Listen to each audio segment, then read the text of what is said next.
Flight attendant refuses to give black girl Juicek, not knowing her father owns the airline. Amina sat quietly in her plush first-class seat, the hum of the aircraft a soothing backdrop to her thoughts. She had flown first class before, many times in fact, but something about today felt different. The excitement of seeing her father after months apart filled her with warmth, and she let out a slow breath, trying to calm her nerves. She wasn't dressed like most of the other passengers, who wore expensive suits and designer dresses. She preferred comfort over spectacle, wearing a soft beige sweater and jeans, her curly hair pulled into a loose bun. She never cared about drawing attention, nor did she want to. To her, flying was just a means to an end, a temporary space she had to exist in before finally reaching her destination. But today, it seemed, someone had decided she didn't belong in this space at all. As the flight reached cruising altitude, the flight attendants moved efficiently through the aisle, beginning the beverage service. Amina watched as the senior flight attendant, Miss Radcliffe, made her way toward her row, her posture rigid and her uniform immaculate. Miss Radcliffe had the kind of presence that demanded respect, her movements precise, her face a mask of detached professionalism. For years, she had been the one in control of the first-class cabin, ensuring that every detail met her high standards. It was clear she saw herself as more than just an attendant. She was the gatekeeper of this exclusive space, the silent enforcer of an unspoken hierarchy. Amina had barely noticed her at first, too lost in thought as she gazed out of the window. But when the service began, something strange happened. See, Radcliffe poured fresh orange juice into a crystal-clear glass for the businessman in 1A, offering him a polite nod. The woman in 1B received a sparkling water with a kind smile. Across the aisle, an older gentleman was handed a goblet of apple juice without even needing to ask. The soft clink of glasses and the murmured, "You're welcome," that followed each interaction seemed like a well-rehearsed routine. When the flight attendant reached Amina's row, however, the warmth in her expression faded, replaced by something cold and unreadable. A brief pause, so quick it could have gone unnoticed, but Amina felt it, the subtle hesitation. The way Ms. Radcliffe's eyes flicked over her, scanning, evaluating, deciding.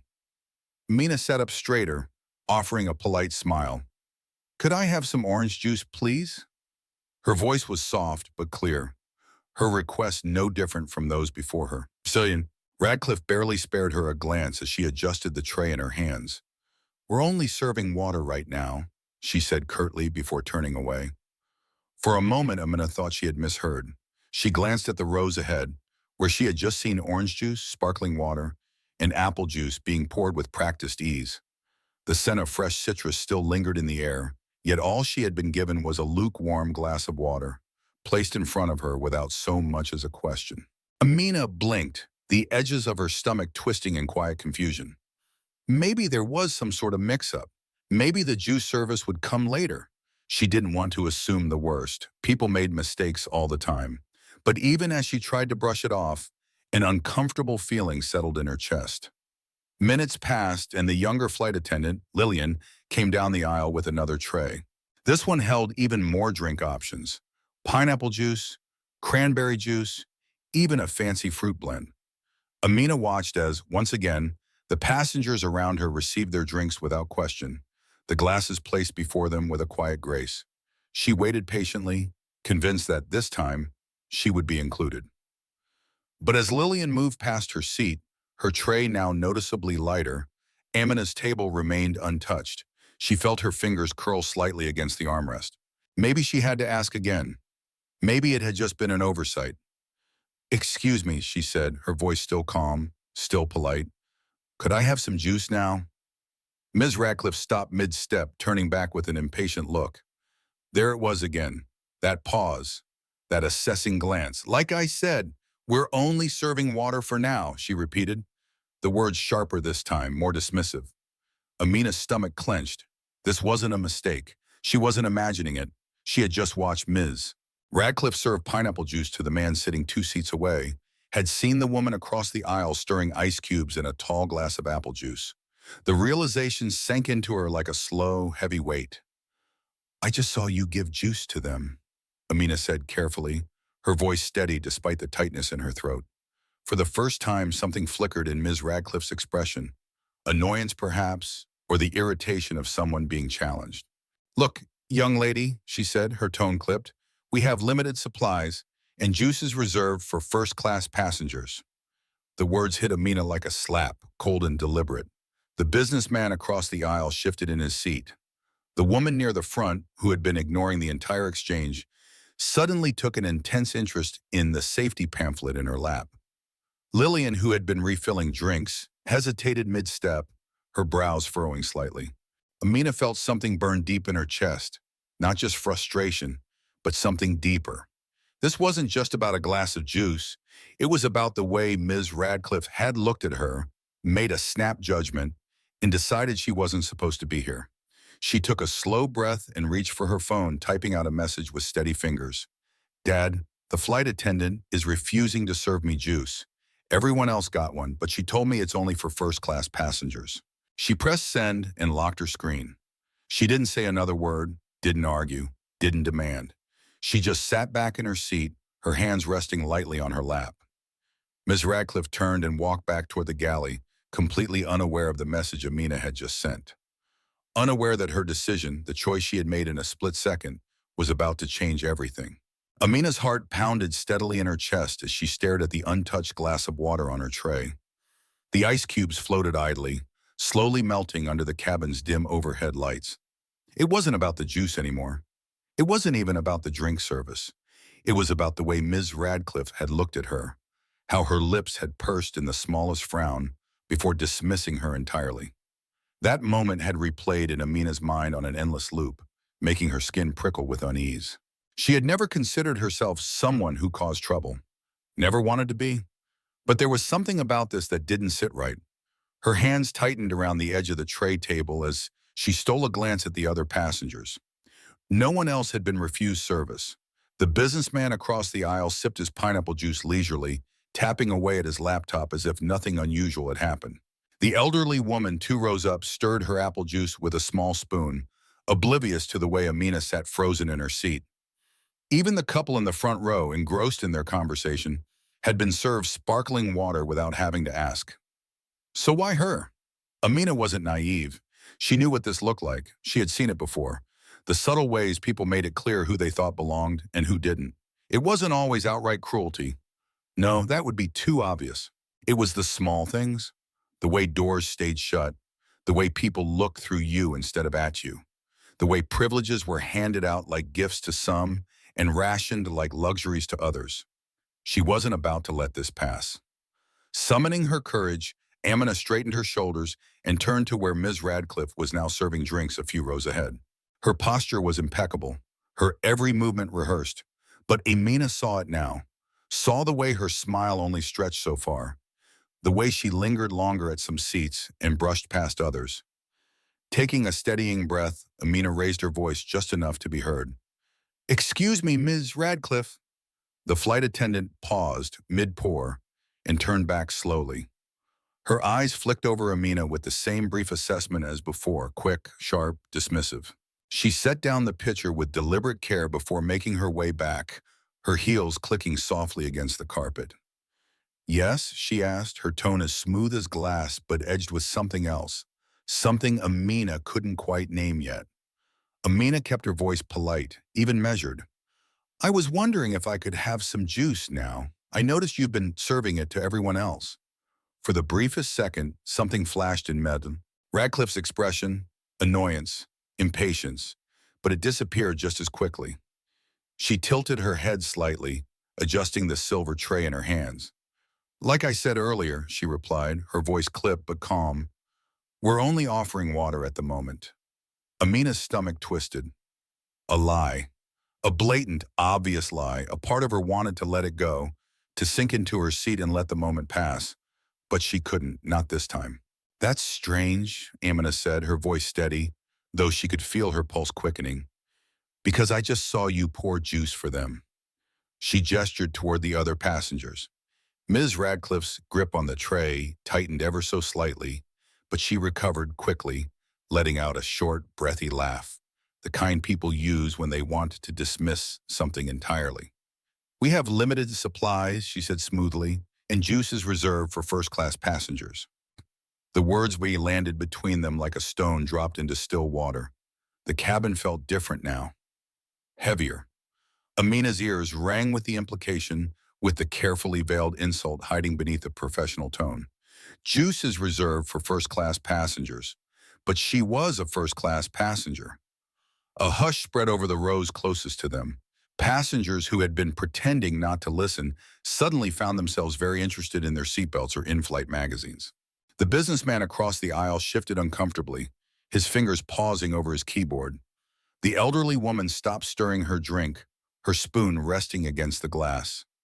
Even the younger flight attendant, Lillian, who had been serving drinks near the front, hesitated mid-step, her brows drawing together in the smallest sign of concern. Amina swallowed against the tightness in her throat, willing herself to remain calm. She had been raised to choose her battles wisely, to never let emotion rule her actions. But right now, every fiber of her being burned with the knowledge that this was more than a simple misunderstanding. This was deliberate. She took a breath, steadying herself. I am a first-class passenger. Ms. Radcliffe's smile didn't falter, but something in her eyes sharpened. I understand that, she said, her voice dipped in artificial sweetness. But as I said, we have to prioritize our resources accordingly. Another lie, another excuse. Amina exhaled slowly, feeling the quiet power that came with clarity. She wouldn't argue, wouldn't raise her voice. She didn't need to. Without breaking eye contact, she picked up her phone and began typing. Dad, the flight attendant is refusing to serve me juice. Everyone else got one, but she told me it's only for first-class passengers. She hit send and locked the screen, resting her phone carefully on her lap. She didn't need to say anything else. Ms. Radcliffe stood still for a fraction of a second too long, as if she sensed something was shifting, something she wasn't in control of. Then, without another word, she turned on her heel and walked briskly back toward the galley. Amina sat quietly, her hands folded neatly in her lap. She felt the weight of eyes on her now, the unspoken understanding hanging thick in the air. No one was going to say anything. They had all seen it, but silence was easier, safer. A soft vibration buzzed in her lap. Her father had responded. What do you mean she refused? Did she say why? Amina's fingers moved swiftly over the screen.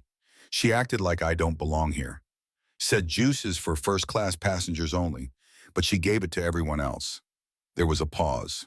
Then the three dots appeared. Her heart pounded. Then the message came through. What's the flight number? Amina inhaled sharply, her fingers tightening around her phone. She checked her boarding pass and sent the details. She didn't know what her father was planning. But one thing was certain. Ms. Radcliffe had just made a very serious mistake. Amina stared down at the glowing screen of her phone, her fingers hovering over the keyboard.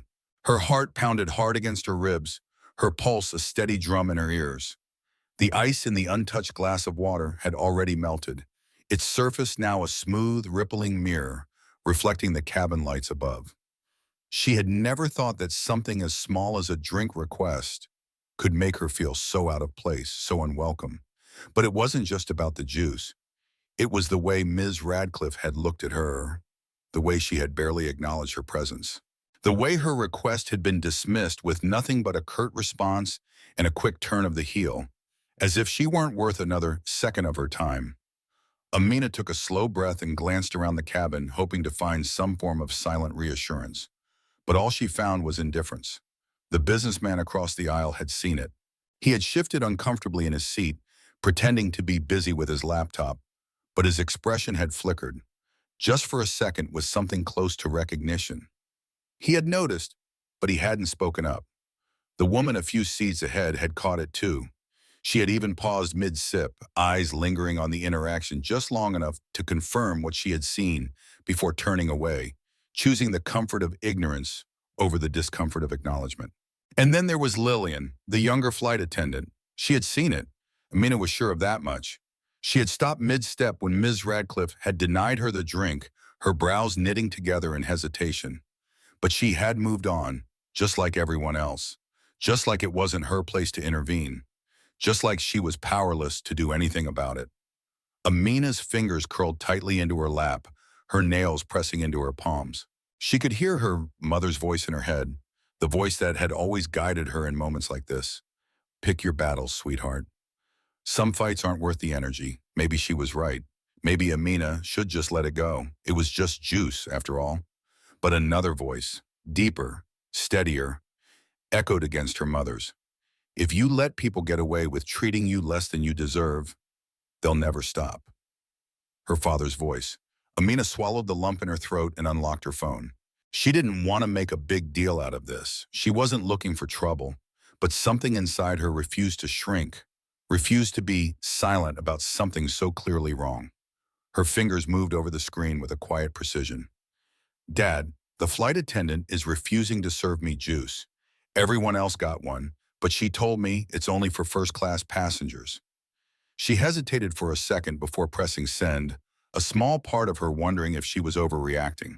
But then she looked up again, catching the way Miss Radcliffe was now laughing softly with another passenger, a middle-aged man who had just been handed his second drink without question.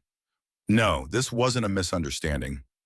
Her phone buzzed against her lap, making her jump slightly. Her father had already responded. What do you mean she refused? Did she say why? Amina exhaled slowly and typed back. She acted like I don't belong here. Said juice is for first-class passengers only, but she gave it to everyone else. A longer pause this time. Then the three dots appeared. Her chest tightened. Another buzz. What's the flight number? Amina's fingers shook slightly as she reached for her boarding pass tucked neatly into the seat pocket in front of her.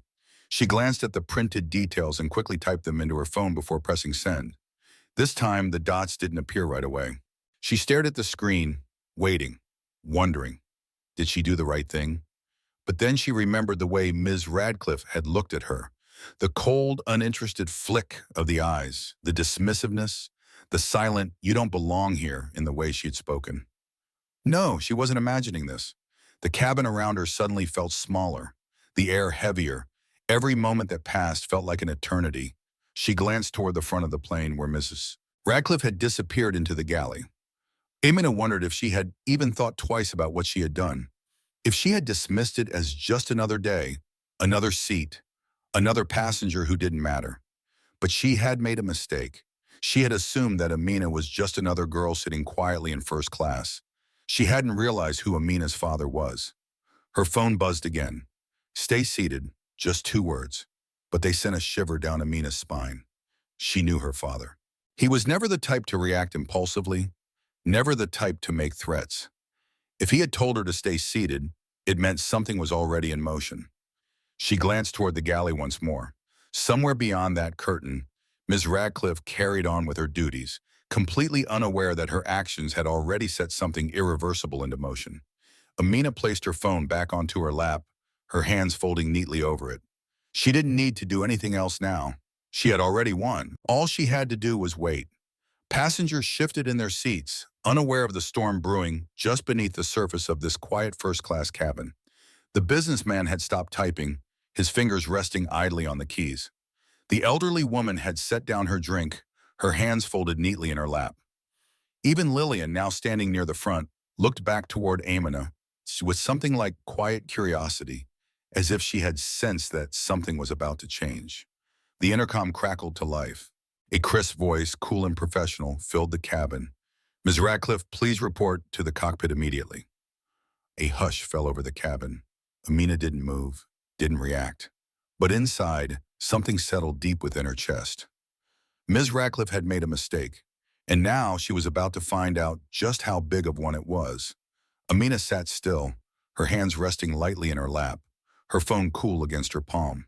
The hum of the aircraft had become background noise, drowned out by the rapid beating of her heart. The injustice of the moment still clung to her skin like a heavy fog, suffocating, inescapable. She had done nothing wrong. She had asked for something that everyone else had received without question.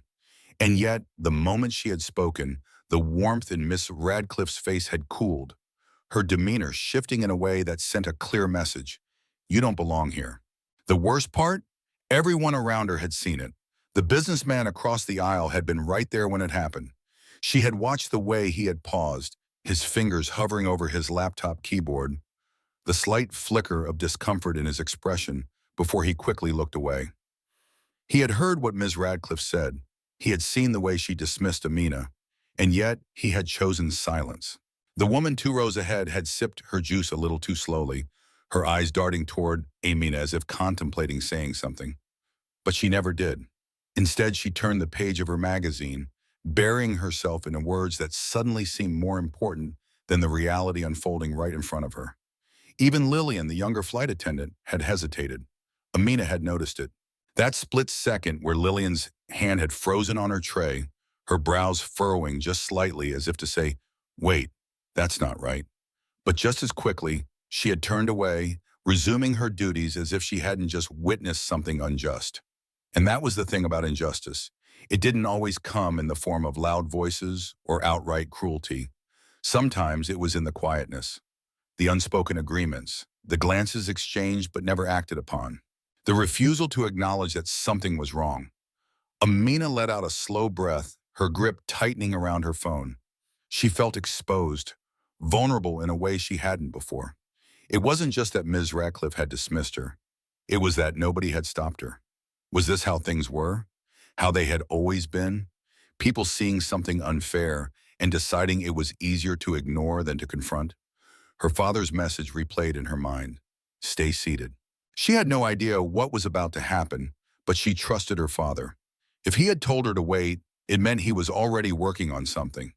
But that didn't take away the ache in her chest, the feeling of isolation pressing down on her like a weight. And then the intercom crackled. "Miss Radcliffe, please report to the cockpit immediately."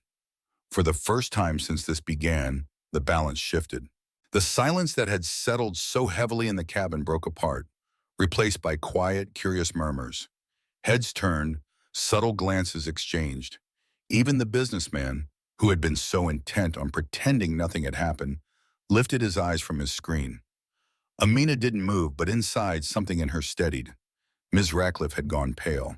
The rigid confidence she carried moments ago had faltered as she straightened her uniform and made her way toward the front of the plane, her movements a little too stiff, a little too controlled. She knew. She knew that something was wrong. She knew that whatever had just been set in motion was beyond her control now. Lillian stood near the galley, her tray still in her hands, watching as Miss Radcliffe disappeared behind the curtain. And then, something changed. A new kind of energy rippled through the first-class cabin. A shift in awareness, a realization. Amina could feel it. The businessman tapped his fingers against the keyboard, his gaze flickering toward Amina before quickly looking away again. The woman with the magazine was no longer reading. Her eyes were locked on the front of the plane. Even the elderly man who had been quietly sipping his drink suddenly seemed far more attentive. They were watching now, acknowledging what they had previously ignored. For so long, silence had protected people like Ms. Radcliffe. It had given them the confidence to act without fear of consequences, the comfort of knowing that others would rather look away than stand up. But now the silence was shifting. Amina met Lillian's eyes across the aisle. For the first time, the younger flight attendant didn't look away. She held Amina's gaze for just a second, just long enough for Amina to see something that hadn't been there before. Regret, understanding, maybe even guilt. Amina didn't need an apology. She didn't need grand gestures or loud declarations. She just needed people to see, to recognize what had happened. And they finally were. She looked down at her phone as it buzzed again. Another message. She unlocked it with steady hands. This will be handled. This will be... Amina inhaled slowly, her fingers brushing over the screen. She wasn't alone. Not anymore. Her father's words were a promise, a guarantee. And as she looked back up at the cabin, the passengers who had once pretended not to see, now fully engaged in the unfolding consequences, she realized something. Silence had protected Ms. Radcliffe, but now silence was protecting her. Let them watch. Let them see the shift in power. She picked up her phone, but this time, she wasn't messaging her father. She was capturing this moment, letting it live beyond the walls of this cabin. Because people needed to know. This wasn't just about her anymore. It was about every person who had ever been told they didn't belong. About every quiet moment of discrimination that had gone unchallenged. About every passenger who had been made to feel invisible. Ms. Radcliffe had made a mistake. And for the first time, she would be the one paying the price. If you believe Amina did the right thing by speaking up, let's show her our support. Like this post, comment below, share this story, because the more we acknowledge these moments, the harder it becomes for them to be ignored. Justice isn't loud. Sometimes it starts with a whisper, but eventually it demands to be heard. Amina gripped her phone tightly, her pulse quickening as she reread her father's message. "What's the flight number?" Her heart pounded. She knew that tone, even through text. It was the tone her father used when he was no longer just concerned, when he was angry. Not the loud kind of anger, not the kind that came with shouting or raised voice, but something quieter, sharper. The kind of anger that meant consequences were coming. Her fingers trembled slightly as she typed out the flight details. She checked, double-checked, then pressed send. Now all she could do was wait. She exhaled slowly, trying to steady herself, but the tension in her chest refused to settle. Around her, the cabin continued as if nothing had happened. Miss Radcliffe was still in the cockpit, likely squirming under the weight of whatever conversation was taking place behind closed doors. Passengers still pretended not to notice, but their stolen glances and quiet whispers said otherwise. The businessman across the aisle had lowered his laptop screen, now watching her carefully as if he were finally acknowledging what had happened. The woman near the front clutched her drink, her lips pressed together in something that looked like regret.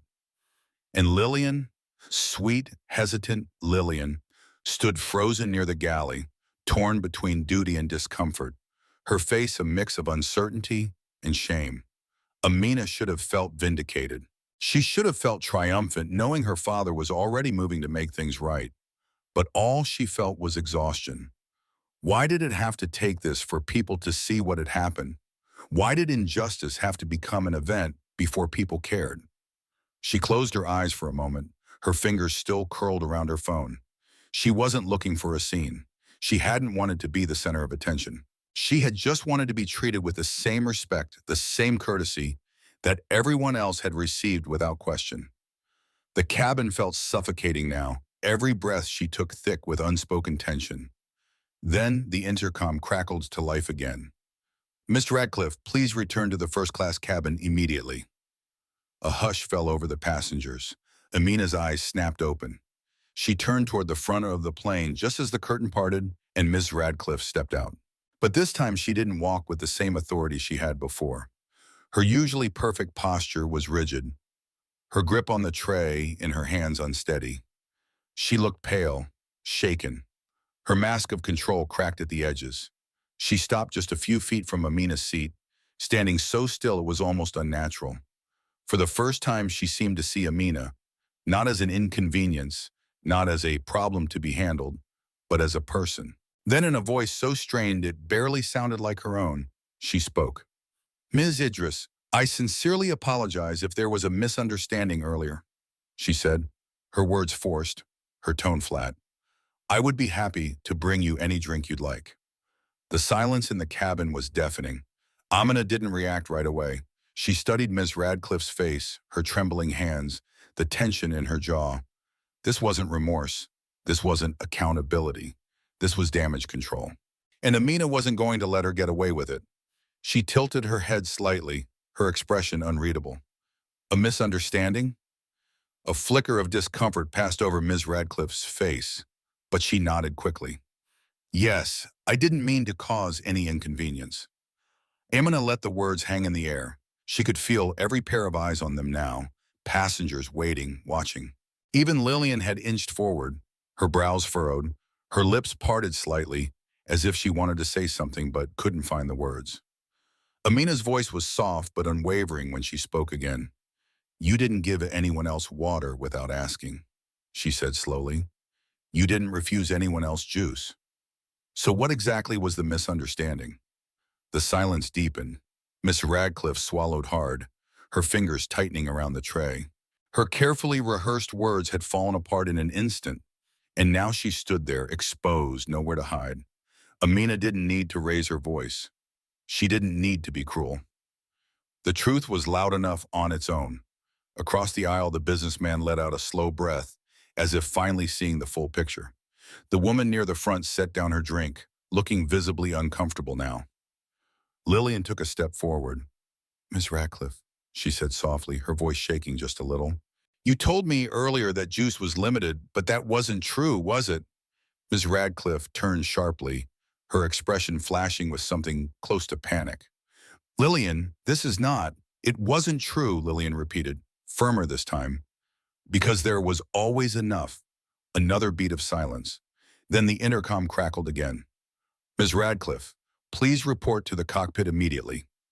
The flight attendant's breath hitched. She had already been called to the front once. She knew, everyone knew what this meant. Her career was slipping through her fingers. Her control had shattered. Ms. Radcliffe turned without another word and walked stiffly toward the front of the plane. As she disappeared behind the curtain, a quiet murmur rippled through the cabin. Amina let out a slow breath, her body relaxing slightly for the first time since this had started. She reached for her phone, and as expected, a new message was waiting for her. This will be handled. I'll see you when you land. Her father's words were simple, but they carried the weight of an entire world shifting beneath her feet. This wasn't just about a glass of juice. This was about respect, about dignity, about being seen. And for the first time, Amina knew, really knew, that she wasn't alone. If you believe Amina did the right thing, let's show her our support. Comment below, we see you, Amina. Because when we acknowledge moments like these, we make it harder for them to be ignored. Let's stand together. Let's make sure no one else has to fight to be treated with the respect they already deserve. Ms. Radcliffe walked toward the cockpit, her heels clicking against the cabin floor, each step feeling heavier than the last. The confident authority she carried earlier, the rigid posture and the quiet smirk as she dismissed Amina, had vanished. Now her hands clenched slightly at her sides, her breath shallow, her mind racing. She had been called once already. That had been bad enough. But a second call? That meant something had escalated. Passengers had stopped pretending not to notice. Their gazes followed her movements, some subtle, some not. The businessman in 3A tapped his fingers against his armrest, watching her from the corner of his eye. The elderly woman near the front, who had ignored everything before, now observed intently. Even Lillian, the younger flight attendant who had hesitated earlier, looked away, her shoulders tense, her fingers gripping her serving tray just a little too tightly. Ms. Radcliffe felt a lump rise in her throat. She had never been the one under scrutiny before. For years, she had been the enforcer of the rules, the quiet authority in first class, the one who dictated the tone of the cabin, who made decisions without question, who ensured everything ran smoothly according to her standards. And she had done it all without a second thought, without fear, without hesitation. Until now. As she approached the cockpit, she took a slow breath, forcing herself to straighten her uniform, smoothing out invisible wrinkles. Stay calm, stay composed. It's just a misunderstanding. She knocked twice and the heavy door clicked open. The moment she stepped inside, she knew she was in trouble.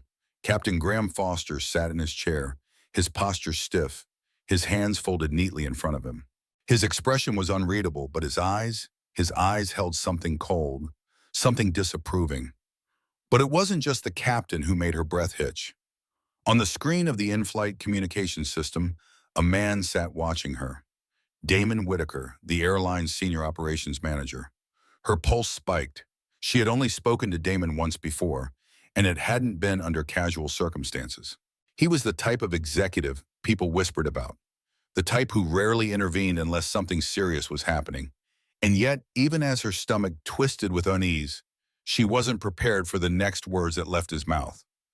Ms. Radcliffe, do you understand why you're here?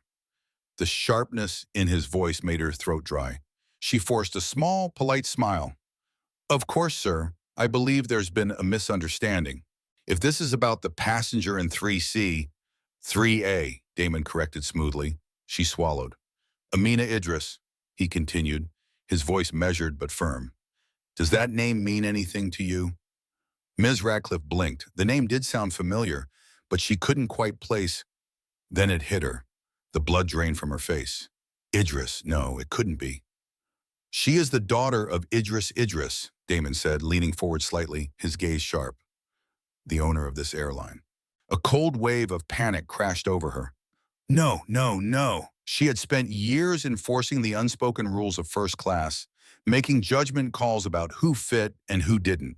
She had done it effortlessly, without ever thinking about consequences, because there had never been any.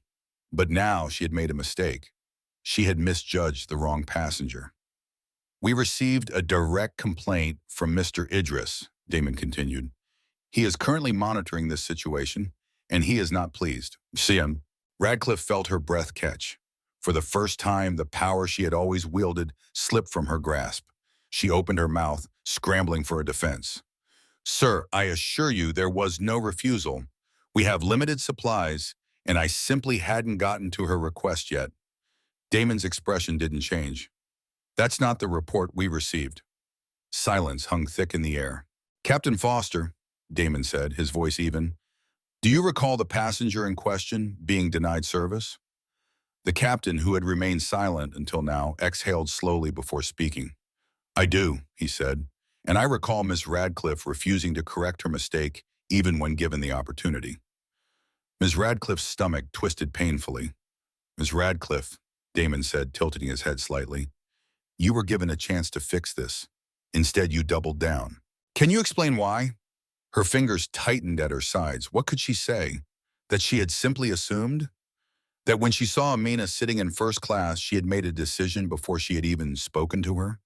That she had looked at her and determined, without evidence, without reason, that she didn't belong? Her silence was deafening. Damon leaned forward slightly. Let me be clear. You will return to your position immediately. You will serve the passenger what she requested, and you will issue a proper apology. Her throat burned with humiliation. She had spent her entire career demanding obedience from passengers, enforcing her own sense of order. Now she was the one being ordered. And Ms. Radcliffe, Damon added, his voice quieter now, but somehow more dangerous. When this flight lands, you will report directly to headquarters. A formal review is pending. Her breath hitched. A review. She had seen what happened to flight attendants who were called in for a review. Some left with a warning. Others never returned. She had spent years walking through this airline, untouchable. Now she was hanging by a thread. Damon's gaze didn't waver. Do you understand? Ms. Radcliffe forced herself to nod. Yes, sir. Then go. She turned quickly, almost stumbling as she left the cockpit. Her mind spun wildly as she re-entered the first-class cabin. Everything had changed. She wasn't in control anymore. Amina was still in her seat, calm and poised, her fingers lightly tapping against her phone. She wasn't gloating. She wasn't even smiling. She didn't need to. Ms. Radcliffe had already lost. Slowly, painfully, she made her way back to Amina's seat, stopping just in front of her. She inhaled sharply. Ms. Idris, she said, forcing the words out, I sincerely apologize for the earlier misunderstanding. Amina lifted her gaze, her face unreadable. Was it a misunderstanding? Ms. Radcliffe swallowed hard. Passengers watched in silence. Lillian stood near the galley, her arms crossed. Amina didn't blink, didn't flinch. No, Ms. Radcliffe admitted finally. For the first time in her career, she had to face the truth. She had made a choice, and now she was paying for it. If you believe Amina deserved justice, leave a comment below. We stand with Amina, because when we speak up, the world has no choice but to listen. Amina sat still, her fingers lightly brushing the cool screen of her phone, though she wasn't looking at it anymore. She wasn't thinking about the messages she had exchanged with her father, nor the way the entire first-class cabin now felt heavier, thicker with an unspoken tension. She wasn't even focused on Ms. Radcliffe, who had just re-entered the aisle, her once commanding presence now a shadow of itself. No, Amina was focused on something else, power. Not the kind of power that came from titles or uniforms, or the ability to deny someone a simple glass of juice. Not the kind that people like Ms. Radcliffe wielded over others to make them feel small. A different kind of power, the kind that came from being seen. Ms. Radcliffe stood stiffly in front of her, gripping the tray in her hands so tightly her knuckles had turned white. Ms. Idris, she said, her voice carefully measured, every syllable controlled. I sincerely apologize for the earlier misunderstanding. Amina tilted her head slightly, watching her. Misunderstanding. The word felt hollow. Was that what Ms. Radcliffe was calling it? A misunderstanding was when someone forgot your order, when a bag got misplaced, when you stepped left instead of right. This? This was something else. Amina didn't answer right away. She let the silence stretch between them, let it settle into the air thick and heavy, let it make Miss Radcliffe uncomfortable. She could feel every pair of eyes in the cabin watching, waiting. Even the ones who had ignored it before, who had chosen silence instead of acknowledgement, were leaning in now. It was too late for them to pretend this wasn't happening. Amina finally spoke, her voice soft but steady. A misunderstanding? A small flicker of something crossed Ms. Radcliffe's face, unease perhaps, but it disappeared just as quickly. Yes, she replied, nodding slightly, as if trying to convince herself as much as Amina. I didn't mean to cause any inconvenience. Amina exhaled slowly. There it was again. That word, inconvenience. The way people used it when they wanted to make something disappear. As if what had happened was nothing more than a slight bump in service. A simple mistake, like forgetting a napkin or mispronouncing someone's name. Amina straightened slightly in her seat, her gaze unshaken. You didn't give anyone else water without asking, she said. You didn't refuse anyone else juice. Her voice wasn't loud, but it didn't need to be. Each word hit like a carefully placed stone, dropping into the silence of the cabin, sending ripples through the space. So what exactly was the misunderstanding? Ms. Radcliffe's throat bobbed as she swallowed. The tension in her fingers tightened as she clutched the tray. Passengers turned their heads slightly, their gazes flicking between them. Some tried to pretend they weren't paying attention, but the truth was undeniable now. Amina had spoken the words they had all been thinking. This hadn't been a mistake. This had been a decision. And now Ms. Radcliffe was being forced to answer for it. Lillian, the younger flight attendant, was standing near the galley. Her eyes were wide, but this time she didn't look away. Amina saw something in her expression, something raw, something that hadn't been there before. Recognition. Amina turned back to Ms. Radcliffe, waiting for an answer. None came, because there wasn't one.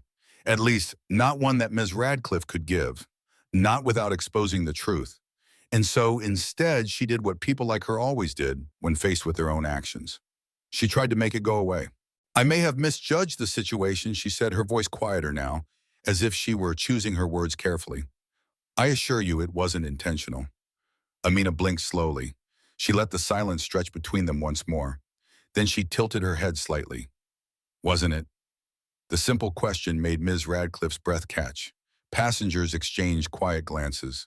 Even those who had stayed silent before, the businessman who had kept his head down, the woman with the in-flight magazine, shifted uncomfortably now. Because the truth was standing in front of them, undeniable. Ms. Radcliffe had chosen not to serve Amina. She had chosen to make her feel unwelcome. She had chosen to deny her something everyone else had received without question. And now she was trying to pretend that choice had never happened. Amina wasn't angry anymore. She wasn't even hurt. She was simply waiting for honesty. But Ms. Radcliffe wasn't capable of giving it. And that, more than anything, was the difference between them. Amina had nothing to hide. Miss Radcliffe had everything to lose. After a long, suffocating pause, Amina finally exhaled and reached for the glass in front of her. I'll have the orange juice, she said. Her voice was calm, not victorious, not smug, simply certain. She had already won, not because she had called Ms. Radcliffe out, but because everyone in the cabin, every single person who had been pretending not to see, who had chosen silence over discomfort, had witnessed what had happened. And now they couldn't unsee it. Ms. Radcliffe set the glass on Amina's tray with stiff fingers, her face blank, her shoulders drawn tight. She turned quickly, retreating toward the galley, her usual commanding presence shattered. And as she disappeared, Lillian stepped forward. She placed something beside Amina's juice, a small pack of cookies. She didn't say anything, didn't make a grand statement, but the gesture was enough, a quiet acknowledgement. A silent I see you. Amina met Lillian's gaze, and this time Lillian didn't look away. The tension in the cabin didn't fade completely. It lingered thick and inescapable. Because the passengers who had turned away before, the ones who had chosen not to act, were now left with the weight of what they had seen. And that was enough. That was more than enough, because sometimes the loudest act of defiance was simply refusing to disappear. The plane had begun its descent, the soft hum of the engines vibrating beneath the floor as the captain announced their approach. Passengers adjusted their seats, tucked away their belongings, and prepared for landing. But for Amina, the journey wasn't over yet. She had felt a shift in the air the moment Miss Radcliffe had walked away. The unspoken tension that rippled through the first-class cabin, settling over every passenger who had witnessed what had happened. They knew. They had all seen the way Ms. Radcliffe had dismissed her. They had heard the hollow apology, the forced correction, and yet not a single one of them had spoken up when it mattered. Amina wasn't looking for validation. She wasn't waiting for someone to pat her on the back and tell her she had been right. She just wanted them to remember this moment. Because silence had been Ms. Radcliffe's shield, and now that silence had been shattered. The intercom crackled one last time. "Flight attendants, prepare for landing." The aircraft dipped slightly, lining up with the runway. The wheels touched down with a soft but final thud, the plane jolting slightly as it slowed to a taxi. To most passengers, this was the end of their journey. But for Amina and for Ms. Radcliffe, this was only the beginning. She gripped her phone tightly, her father's last message still glowing on the screen. "This will be handled." Amina exhaled. She didn't know what was waiting beyond the cabin doors. But she knew one thing. Ms. Radcliffe had made a choice, and now she would face the consequences. The ding of the seatbelt sign turning off filled the cabin, followed immediately by the rustling of passengers standing, stretching, and gathering their belongings. But something was different this time. They weren't just moving through the motions of disembarking, they were watching, waiting. The businessman in 3A, who had spent most of the flight avoiding eye contact, now stole a glance at Amina before quickly looking away. The woman with the in-flight magazine fidgeted in her seat, pretending to be uninterested, but shifting ever so slightly toward the aisle. Even Lillian, the younger flight attendant, stood frozen near the galley, her hands clasped in front of her. And then it happened. A heavy knock sounded from outside the plane. Amina's stomach tightened.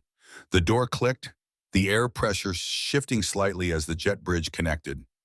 A moment later, the door swung open and two uniformed security officers stepped inside. The hush that fell over the cabin was deafening. Passengers stilled. The murmurs faded. Even the flight crew near the front seemed momentarily frozen. Then one of the officers spoke. "Ms. Radcliffe," a single name, a single command. And yet, it sent a ripple of shock through the first-class cabin. Amina turned just in time to see Ms. Radcliffe stiffen, her face draining of color. Her hands clutched the service cart, her knuckles white, her lips parted as if she wanted to speak but couldn't find the words. The silence stretched.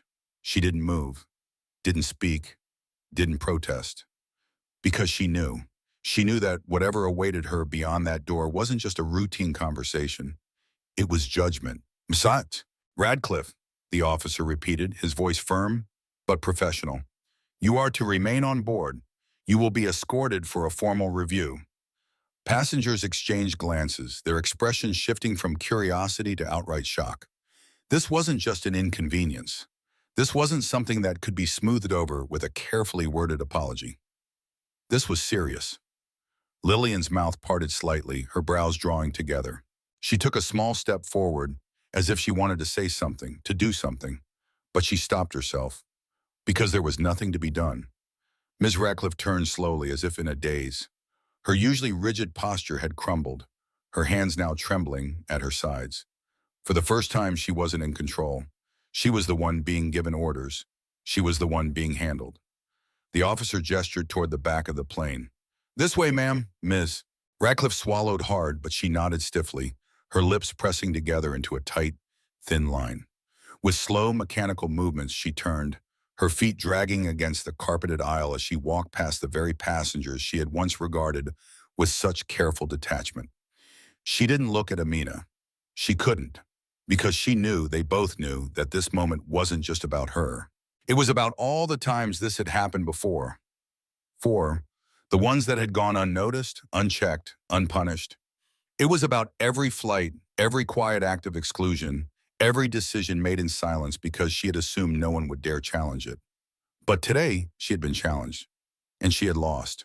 As she disappeared into the jet bridge, the weight in the cabin finally lifted. The unspoken tension, the shared discomfort, all of it evaporated like smoke dissipating into the air. Passengers exhaled. Some shifted in their seats. Others glanced at Amina with something close to silent acknowledgement.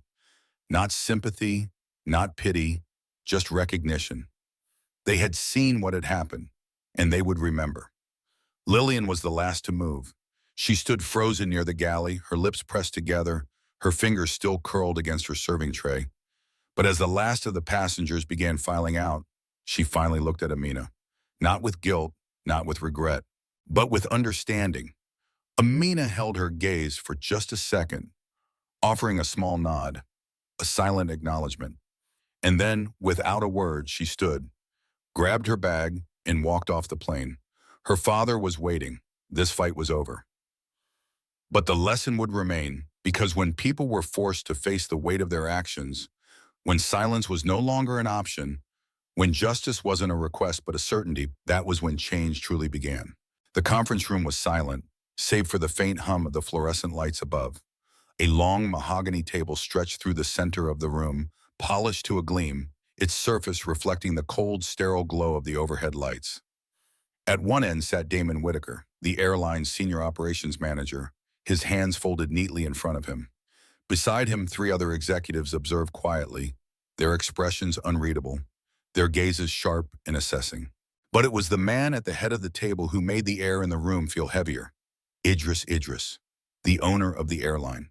The man whose daughter had been humiliated, dismissed, and told she did not belong in the very space his company provided. Ms. Radcliffe sat at the opposite end of the table, her hands clasped tightly in her lap, her back stiff, her breath shallow. She had barely spoken since she was escorted off the plane, barely lifted her eyes from the polished wood in front of her. She wasn't in control here. For the first time in her career, she wasn't the one making the rules. The silence stretched unbearably long before Idris finally leaned forward, his voice calm but edged with something colder, sharper, something lethal. "Do you understand why you're here, Miss Radcliffe?" Her fingers twitched slightly. She had rehearsed her defense in her head over and over again, had built up walls of justification in preparation for this very moment. And yet, now that she was here, now that she was sitting under the weight of his stare, every carefully planned excuse felt flimsy. Still, she forced herself to speak. "Sir, I believe there was a misunderstanding." "Stop." The single word cut through the air like a blade. Ms. Radcliffe's mouth snapped shut. Idris exhaled slowly, shaking his head. "No, there was no misunderstanding, and I suggest you stop insulting me by pretending there was." The words felt like a slap. Her throat tightened, but she nodded stiffly, her nails digging into her palms. Idris tilted his head slightly, studying her. "Let's be clear, Ms. Radcliffe. You looked at my daughter. You saw her sitting in first class, and you made a decision, didn't you?" She swallowed hard. "Sir, Did you check her ticket?" Idris asked, his voice deceptively soft. She hesitated, and that hesitation was enough. The executives exchanged glances. Damon leaned back in his chair, exhaling through his nose, as if already unimpressed. "No, sir," Ms. Radcliffe finally admitted, her voice barely above a whisper. Idris nodded as if confirming what he already knew. "So you didn't check her ticket. You didn't ask any questions. You didn't verify anything. And yet, you denied her service. You refused her something that every other first-class passenger received without question." He let the words settle, let them hang in the air like a final verdict. "Tell me, Ms. Radcliffe," he continued, his voice now sharp as ice, "what exactly did you see when you looked at my daughter that made you decide she didn't belong?" Ms. Radcliffe's breath hitched, because that was the question, wasn't it? The real question, the one she had spent years avoiding. The one she had spent years convincing herself had no real weight. She could have said she was following protocol. She could have said she was busy, that it was a simple oversight, but none of those excuses would hold, because the truth was written all over her face. Idris leaned back in his chair, his dark eyes unwavering. "Do you know how many times my daughter has been in first class?" he asked. "Do you know how many times she's been ignored, dismissed, looked at the way you looked at her?" Ms. Radcliffe's stomach twisted. "This wasn't about a drink," Idris continued, shaking his head. It was about something much bigger. And the worst part? He let out a slow breath. You would have done it to someone else. You probably have done it to someone else. The only difference is, this time, you got caught. The silence that followed was suffocating. Ms. Radcliffe wanted to disappear. Damon slid a folder across the table toward her. We have multiple passenger statements, he said simply. We also have statements from crew members, including your colleague, Lillian, who directly contradicted your version of events. Ms. Radcliffe's heart pounded. Lillian, the one person she had always seen as meek, as too quiet to stand up for herself, had spoken. Her fingers trembled as she reached for the folder, but she already knew what it contained. Evidence, proof, the undoing of her career. Idris exhaled and stood slowly, buttoning his suit jacket. You will remain suspended until further notice, he said. A formal review will determine whether you continue to have a place in this airline. But understand this, Miss Radcliffe. He leaned in slightly, his voice lowering, his next words razor sharp. People like you thrive in silence, but I won't allow that silence anymore.